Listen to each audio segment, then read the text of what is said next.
Allah Teala Kur'an-ı Kerim'de bildirir. Siz elə hesab edirdiniz ki biz sizi boş-boşuna yaratmışıq. Əsla.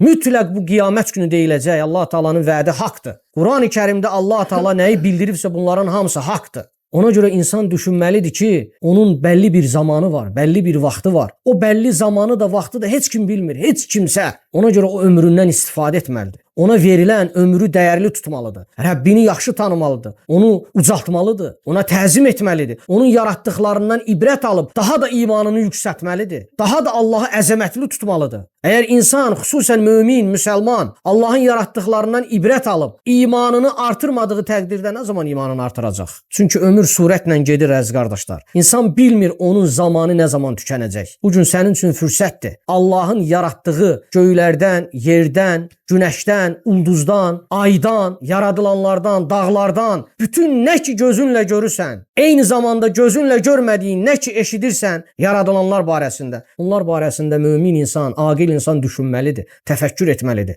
Bu yaradılanların yaradanı var, xaliqi var. Ona görə nə qədər ki gec deyil, əziz müsəlman, əziz qardaş, əziz bacı, sənə verilən ömürdən istifadə et. Qiyamət günü gec olacaq. Ölüm insan üçün bilinmir nə zaman gələcək. İstər gözəl olsun, istər çirkin olsun.